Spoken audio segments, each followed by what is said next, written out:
함께 축복하는 시간을 갖도록 하겠습니다. 시작. 하나님, 저를 복되고 복되며 복되게 하옵소서. 하나님, 저의 생각을 복되게 하시고 몸을 복되게 하시며 마음을 복되게 하옵소서. 하나님, 저의 자녀를 복되고 복되며 복되게 하옵소서. 아멘. 자, 우리 두 손을 불붙이고 함께 외치겠습니다. 시작. 하나님, 저로 생육하고 번성하며 이 땅에 충만하게 하옵소서. 하나님, 저의 자녀로 생육하고 번성하며 이 땅에 충만하게 하옵소서. 하나님, 중앙교회로 말씀이 생육하고 번성하며 이 땅에 충만하게 하옵소서. 아멘. 이 질그릇, 고린도후서 4장에 나와 있는 이제 질그릇에 대한 내용입니다. 과거 저도 한국 교회가 공통적으로 이해하고 있었던 그런 부분에서 그러한 입장에서 설교 원고들을 많이 기록했고 또 전했습니다. 그것이 잘못됐다라는 것은 아닙니다. 그러나 그 중심을 어디에 두냐에 따라서 이 말씀의 결과, 우리의 삶의 결과가 달라진다라는 겁니다. 그 이제 과거 우리가 질그릇에 이 비유를 했을 때 우리 한국 교회 또 저의 그동안의 이해는 뭐냐면 가치적 기준의 그 가치의 기준을 둔 겁니다. 이 질그릇은 얼만큼의 가치를 가지고 있느냐. 금그릇, 은그릇, 질그릇 어떤 게 비싸요? 예, 금그릇. 근데 우리는 질그릇과 같은 존재이다. 그러니까 싼 값에 아주 좋지 않은 그러한 질그릇이다. 근데 성도님들 이런 얘기 들으면 기분 좋아요, 나빠요? 네, 기분 나쁘죠. 그래서 여기다 이제 반전을 줍니다.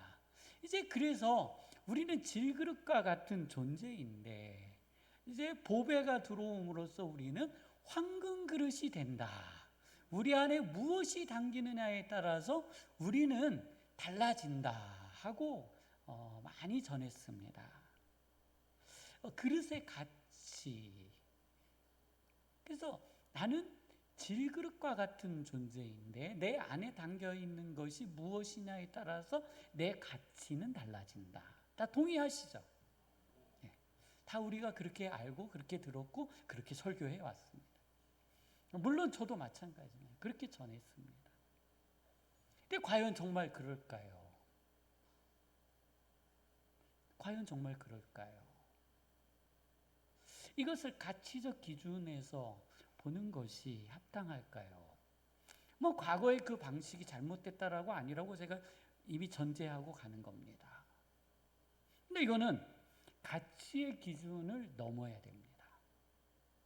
이제 오늘부터는 이 질그릇에 대한 가치의 기준의 접근이 아닌 믿음 그리고 강도의 기준으로 한번 들어가서 이 본문을 살펴보는 은혜가 있기를 원합니다.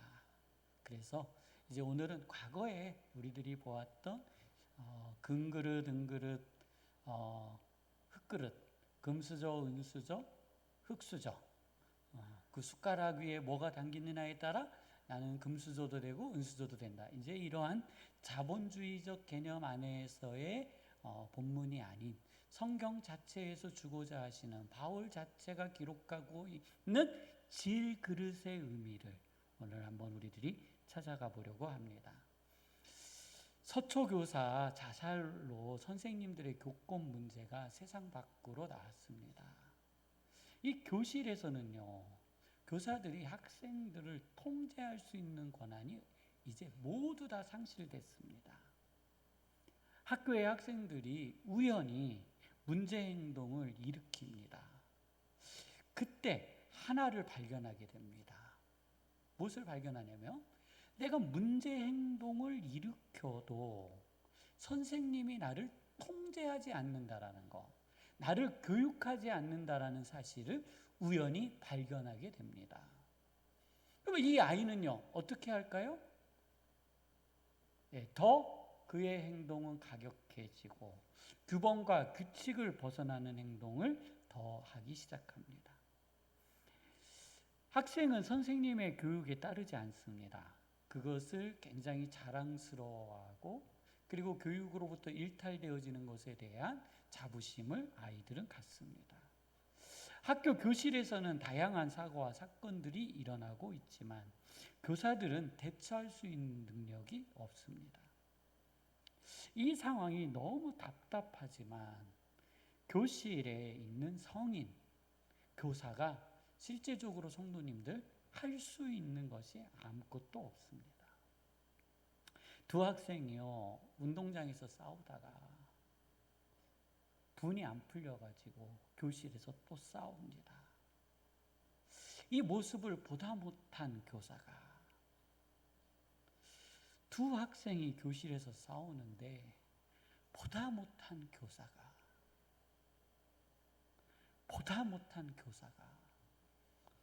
싸우고 있는 모습을 보는 거예요. 그것을 보다 못한 교사가 선생님은 지금 무엇을 하고 있나요? 학생들이 싸우는데요. 이 말리지 못하고 그냥 보고만 있는 겁니다.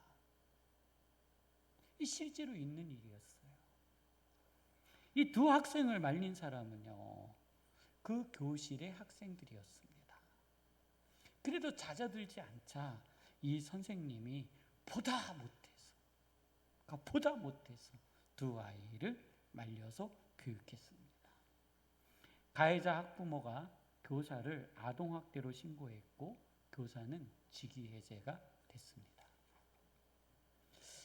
성도님, 이러한 학교 교실에 대해서 어떤 생각이 드시나요? 이러한 부모에 대해서 어떤 마음이 드시나요?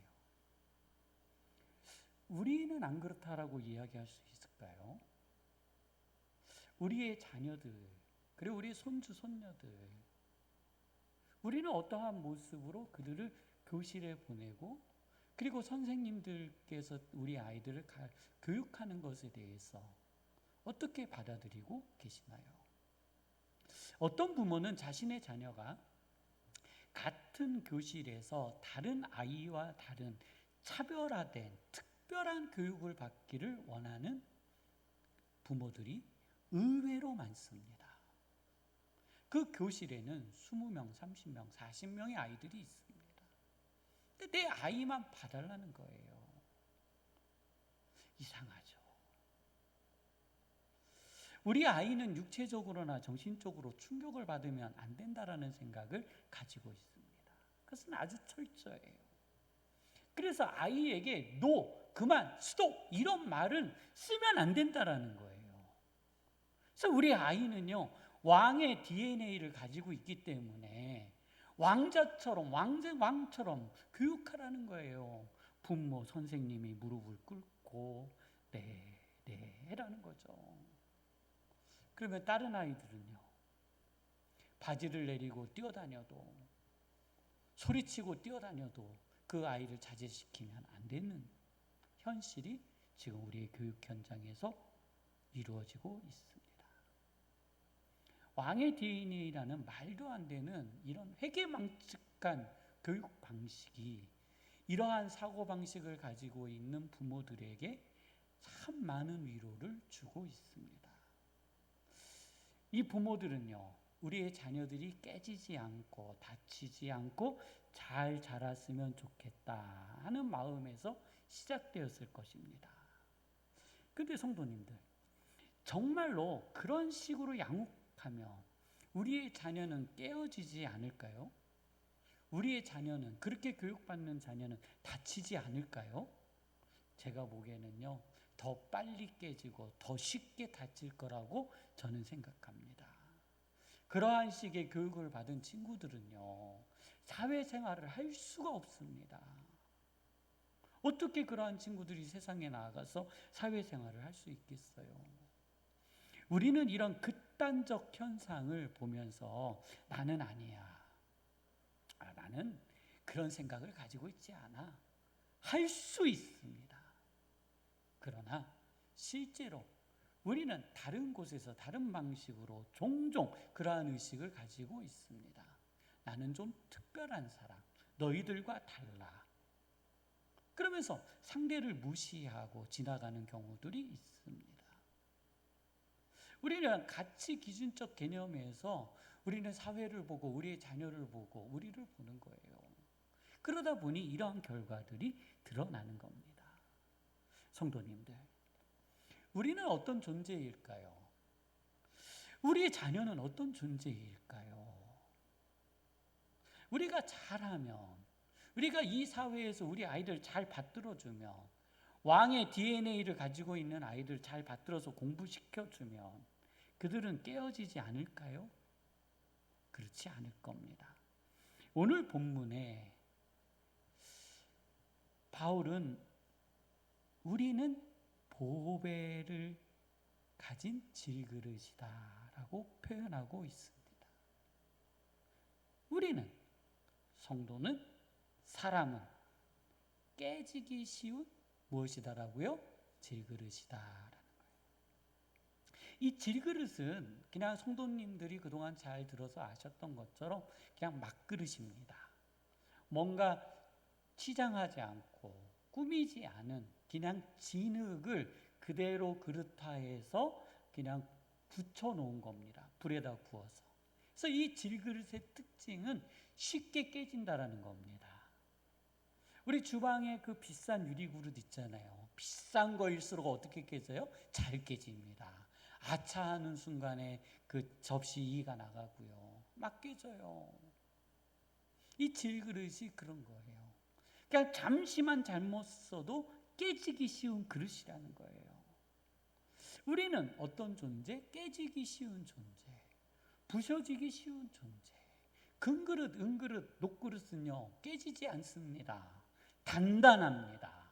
하늘에서 떨어뜨려도 괜찮습니다. 땅에서 떨어지고 높은 곳에서 떨어뜨려도 그것을 사용하는데 아무런 방해가 되지 않습니다. 근데 질그릇은 아차하는 순간 그 기능을 상실하고 마는 겁니다. 우리는 이 질그릇을요 정통적으로 나를 낮추는 방식으로 이해했습니다. 나는 질그릇과 같이 부족한 존재, 연약한 존재. 근데 그것이 아니라는 거예요. 다른 방식, 나는 연약하여 깨질 수 있는 존재.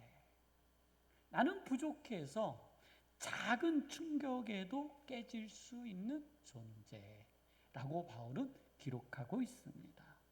바울은 자기를 가리켜 또 성도를 가리켜 깨지기 쉬운 질그릇과 같은 존재, 그러한 존재로서 오늘 고린도전서 4장을 기록하고 있습니다.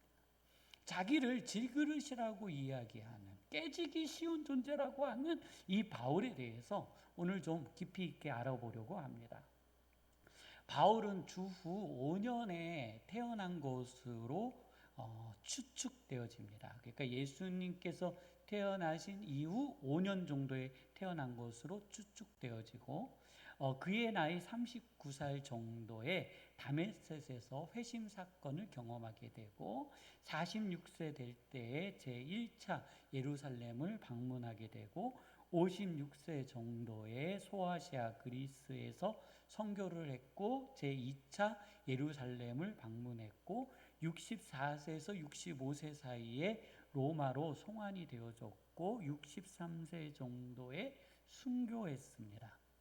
바울이 기록한 성경은 무려 14권이나 됩니다. 가장 많은 성경을 기록했습니다. 그가 기록한 성경은 로마서, 고린도전서, 갈라디아서, 빌립보서, 데살로니가전서, 빌레몬서, 데살로니가후서, 골로새서, 에베소서, 디모데전서, 디모데후서, 디도서, 히브리서를 기록했다고 합니다. 이 중에 많은 학자들 사이에 논쟁이 있습니다. 일부는 바울이 직접 저자가 기냐 아니냐 하지만 통상 바울의 저서로 신약 성경 14개를 기록했다고 우리는 가르치고 있고 우리는 배웠고 그렇게 알고 있습니다. 사도행전의 저자 누가는 바울의 이름을 두 가지로 구분하여 사용하고 있습니다. 그 부분은 아주 매우 명확합니다. 사울과 바울의 이름은요 다메섹 사건을 중심으로 구분되어져 있습니다. 회심 이전, 다메섹 사건 이전의 이름은 사울, 회심 이후의 이름은 바울이라고 기록하고 있다라는 겁니다. 우리 한국 교회는요, 그동안 이렇게 이해해 왔습니다. 바울이라는 뜻이 작은 자라는 의미이기 때문에 사울은 이제 초대 사울 왕이 있잖아요. 그래서 상대적으로 대비가 커서 바울 자신이 회개한 이후에 나는 작은 자. 그래서 바울이라는 이름을 썼을 것이다 라고 이해해 왔습니다. 근데 정말 그럴까요? 정말 그럴까요? 또 그렇지 않다라는 겁니다. 우리나라로 귀한 한 외국인, 본국의 이름과 한국의 이름 두 가지를 사용하고 있습니다.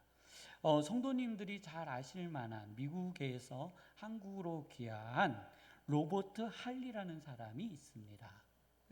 연예인이었죠. 방송에 나왔고요. 그분의 한국 이름은 성은 하시오, 이름은 일입니다. 그래서 하일 씨의 자녀들이 있는데 그 자녀들의 이름은 하재인, 하재선, 하재우, 하치성을 가지고 있습니다. 한국으로 귀화를 했을 때 한국의 시민권, 한국의 신분증, 여권을 가지기 위해서는 한국의 이름이 있어야 되는 겁니다. 한국에 귀화를 한다라는 것은 한국의 호족법을 따라 한국의 이름을 가져야 되는 거예요. 그게 할리 씨는, 하일 씨는 두 가지의 이름을 가지고 있습니다. 미국의 이름 로버트 할리, 한국으로 귀화했기 때문에 한국의 이름 하일이라는 이름을 가지고 있는 겁니다. 바울도 마찬가지입니다. 그의 부모는 유대인으로서 로마의 신분을 가지고 있었기에 히브리식 발음 사울과 로마식, 그러니까 헬라어식 발음, 그러니까 그 당시에는 헬라어 문화를 가지고 있었기 때문에 헬라어식 바울이라는 이름을 가지고 있는 것은 당연한 것이 아닐까라는 겁니다. 사울이라는 이름을 헬라식으로 발음하면 바울이라고 발음이 된다고 합니다. 사울이 바울로 개명했다라는 것보다는 헬라식 이름을 사용한 것으로 추정되어지는 것, 또 그것으로 보는 것이 더 타당하지 않을까라는 생각을 갖게 된다라는 거죠. 바울은 라틴어로 작은, 낮은이라는 이름, 그리고 형용사 파울루스에서 유래한 이름이라고 하기도 합니다. 지금 이제 나열해드린 이러한 바울의 이름 논쟁만 가지고서도 또 아주 더 많은 논쟁이 있지만, 바울의 이름은 이러한 의미에서 사용되어지고 있구나, 이러한 의미로 해석할 수 있겠구나, 한 요 정도까지만 저희들이 좀 공부하고 넘어가겠습니다. 사도행전의 저자 누가는 사울과 바울의 이름을 회심 사건 중심으로 나누어 쓰고 있다라고 앞에서 말씀을 드렸습니다. 사울은 로마 제국 치하의 소아시아 킬리키아 지방의 중심 도시 타르소스에서 유대인이며 로마의 시민권자로 태어났습니다. 그의 출생은 주후 5년쯤으로 추측이 되고 있으며 사울은 유대인이면서 로마의 시민권을 가지고 있었습니다. 사울은 존경받는 율법학자 가말리아에게서 교육을 받았고 유대 전통에 따라서 구약 성서와 율법 해석, 수사학 등을 체계적으로 공부했을 것으로 추정되며 그리스 철학을 공부한 것으로도 추정이 되고 있습니다. 사울은 가말리아의 제자였으며 유대교의 율법을 추정하는 젊고 패기 있는 청년이었다라는 겁니다. 이것을 다른 표현, 우리로 이해하면 서울대, 연대, 고대 최고 학부를 졸업한 학생이고 앞날이 촉망되어지는 청년이라는 겁니다. 바울은 고대 그리스 시인을 인용하여 아테네 철학자들에게 복음을 전하기도 했습니다.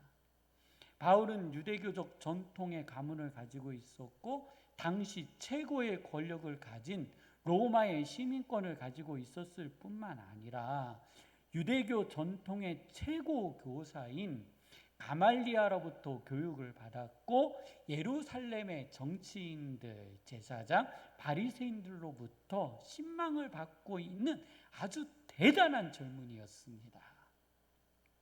그는 어린 시절 천재라는 소리를 들었어도 부족할 것이라는 겁니다. 우리 자녀가 이 정도면은요, 천재 아니겠습니까? 천재죠. 그는 그의 부모로부터 많은 기대를 받았을 것이고, 그를 아는 사람들은요, 사울을 차기 민족의 지도자 중 한 명이라고 생각했을 수도 있었을 것입니다.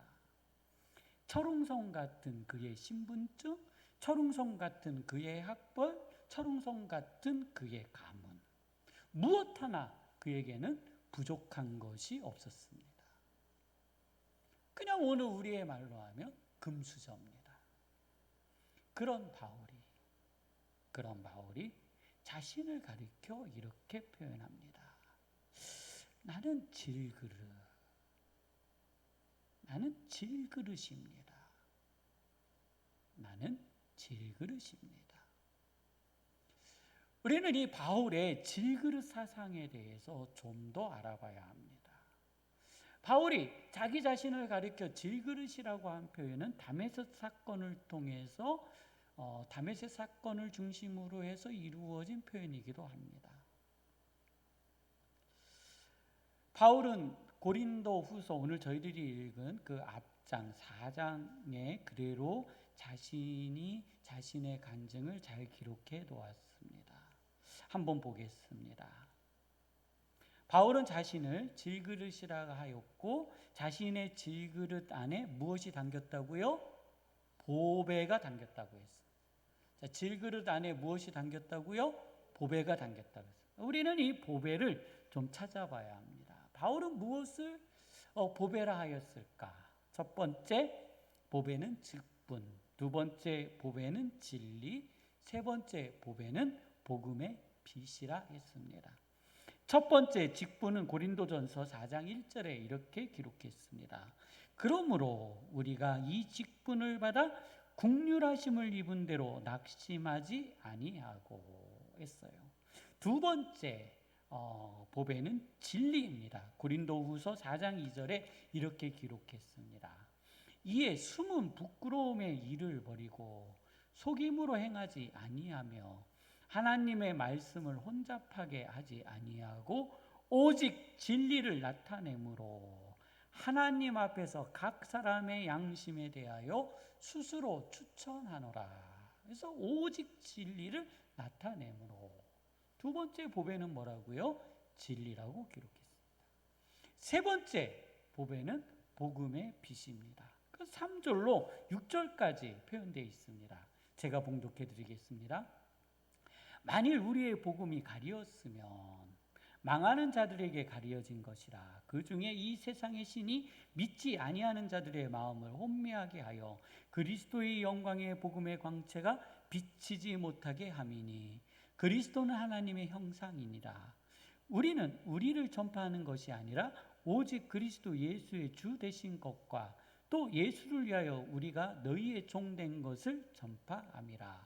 어두운 데에 빛이 빛이라 말씀하셨던 그 하나님께서 예수 그리스도의 얼굴에 있는 하나님의 영광을 아는 빛을 우리의 마음에 비추셨느니라.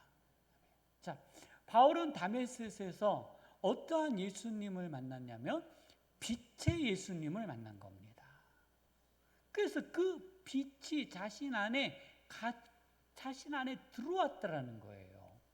보배는 복음의 빛, 직분, 진리라고 바울은 기록하고 있습니다.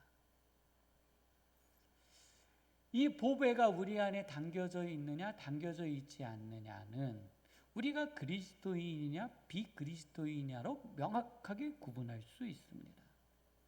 바울은 이 보배를 가지고 깨지기 쉬운 질그릇과 같은 자신, 그 자신이 어떻게 세상을 이기었는지에 대해서 오늘 우리에게 말씀해 주고 계시는 거예요.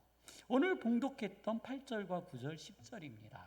제가 다시 봉독해 드리겠습니다. 바울은 이렇게 간증하고 있습니다. 우리가 사방으로 우격사임을 당하여도 쌓이지 아니하며 답답한 일을 당하여도 낙심하지 아니하며 박해를 받아도 버림받지 아니하며 거꾸러뜨림을 당하여도 망하지 아니하고 우리가 항상 예수의 죽음을 몸에 짊어짐은 예수의 생명이 또한 우리의 몸에 나타내게 하려 함이라 라고 했어요. 복음, 보배를 지닌 자는 이러한 삶을 사는구나 하는 것을 바울이 우리에게 전해주는데, 바울은 고린도후서 11장 16절로 이렇게 간증해 줍니다. 이스라엘 사람들, 그리고 정치인들, 바리새인들은 나보고 어리석다고 이야기합니다. 나는 로마의 시민권을 가졌고 가말리아의 제자였고 돈도 있고 권력도 있는 사람입니다. 너는 어리석게 그 모든 것들을 다 버렸도다. 다 버렸도다. 너의 학벌도 버리고 너의 재산도 버리고 너의 가문도 버렸도다. 우린 그런 사람을 뭐라 그래요? 어리석은 사람이라고 그러잖아요. 부모의 재산을 버리고 나가버린 사람, 자신의 학벌을 버린 사람, 자신의 정치적 권력을 버린 사람, 이런 사람을 뭐라 그런다고요? 어리석은 사람. 그리고 자신의 공동체를 공격하는 거예요. 자신의 근거를 공격하는 거예요. 그러니 자기와 함께 했던 모든 사람들이 자신을 가리켜 어리석은 사람, 가말리아의 학교에서 함께 공부했던 가말리아의 선생님의 제자들, 동료들이 자신을 가리켜 뭐라고 한다고요? 어리석은 사람이라 할 때 나는 그 어리석음을 자랑했으며, 그들이 나를 향하여 어리석다라고 할 때 나는 그 어리석음을 자랑했으며, 그들이 나는 히브리인이야 라고 말하면 나도 히브리인이야 라고 말했으며, 야, 너는 로마의 시민권자야, 우리는 이스라엘 사람이야 라고 말하면 나도 아브라함의 후손이라 답변했습니다. 중요합니다. 나는 망하지 않았습니다. 나는 유대인에게서 40에 하나 감한매를 5번 맞았어도 죽지 않았고 3번 태장으로 맞았어도 죽지 않았습니다. 나를 죽으라고 수많은 사람들이 돌로 쳤지만 나는 죽지 않았습니다. 3번 파선에도 나는 낙심하지 않았으며 일주야를 깊은 바다에서 지냈으나 나는 다시 일어났습니다. 여러 번 강의 위험과 강도의 위험 속에서 나는 실망하지 않았으며 동족의 위험과 이방인의 위험 속에서도 거꾸로 뜨려지지 않았으며 신의 위험과 광야의 위험 속에서 나는 당당히 설 수 있었습니다. 거짓 형제의 위험에 우격사임을 당하지 않았으며 여러 번 자지 못하고 줄이며 목마름과 여러 번 굶고 춥고 헐벗어도 나는 낙심하지 않았습니다. 이것이요 바울의 질그릇 사상입니다. 바울 자기 자신은 깨지기 쉬운 질그릇과 같은 존재였습니다. 그런데 보배가 나에게 다가왔을 때, 그 보배가 내 안에 담겨 있을 때 이러한 환난과 고난과 어려움을 능히 이길 수 있었다라고 바울은 우리에게 가르쳐주고 있는 겁니다. 오늘 이 보배가 담긴 우리 성도님들은 어떠한 위험 속에서도 망하지 않을 것이며 거꾸러뜨림을 당하지 않을 것이며 넘어지지 않을 것임을 믿으시기를 바랍니다. 오늘 보배가 우리 안에 담겨 있는 겁니다. 오늘 보배는 우리에게 있는 겁니다. 바울은요, 오늘 우리에게 이렇게 말씀하시는 겁니다. 우리는 깨어지기 쉬운 질그릇과 같은 존재였습니다. 우리는 그러한 존재입니다. 그런데 보배, 직분, 진리, 복음의 빛이 우리 안에 들어올 때 우리의 인생은 쌓이지 않으며 낙심하지 않고 거꾸로짐을 당하지 않을 것입니다. 그리고 여러분은 반드시 일어날 것입니다. 여러분은 반드시 성공할 것입니다. 여러분은 복음으로 무장되어진 그리스도인이기 때문입니다. 라고 고백하고 있습니다. 말씀을 정리합니다. 오늘 말씀은 바울의 간증을 정리하려고 합니다. 우리 이 간증을 들으면서 하나님, 세상의 험난한 파도와 돌에 맞고 태장에 맞고 동료에게 억울함을 당하여도 복음이 내 안에 있고 보배가 내 안에 있으니 하나님 넘어지지 않게 하여 주옵소서 하는 기도가 있기를 원합니다. 바울은 이렇게 고백합니다. 이스라엘 사람들은, 바리새인들은, 정치인들은 나에게 어리석다라고 이야기하였지만 나는 그 어리석음을 자랑했으며 그들이 나는 히브리인이라고 말하며 저도 히브리인이라고 말했으며 자기들은 이스라엘 사람이라고 말했으면 나도 아브라함의 후손이라 답변했습니다. 나는 그들의 요구처럼 망하지 않았습니다. 나를 죽이려고 유대인들은 40에 한한 감한 매를 5번이나 때렸지만 나는 죽지 않았습니다. 3번 태장으로 맞았지만 나는 죽지 않았습니다. 그들은 정말로 화가 났고 나를 죽이기 위하여 큰 돌로 나를 매질하였지만 나는 지금 당신들 앞에 서 있습니다. 3번 파선에도 나는 낙심하지 않았고 일주야를 깊은 바다에서 지냈으나 나는 복음을 들고 다시 당당히 일어섰습니다. 여러 번 강의 위험과 강도의 위험 속에서 나는 실망하지 않았습니다. 동족의 위험과 이방인의 위험 속에서도 나는 거꾸러지지 않았으며 신의 위험과 광야의 위험 속에서도 나는 당당히 일어서서 당신들 앞에 서 있습니다. 여러분, 나는 여러분들 앞에 서기 위해서 여러분들 앞에 서는 이 지점까지 거짓 형제의 위험과 우격사임을 당하였지만 하나님께서 구원하셨습니다. 여러 번 자지 못하고 줄이고 목마르고 여러 번 굶고 죽고 헐벗었어도 나는 낙심하지 않았습니다. 나는 깨어지기 쉬운 질그릇과 같은 존재입니다. 이것이 바울의 고백입니다. 우리 함께 기도하도록 하시겠습니다. 거룩하신 하나님 아버지, 그렇습니다. 우리는 바울처럼 깨어지기 쉬운 존재입니다. 우리는 깨어지지 아니하려고 합니다.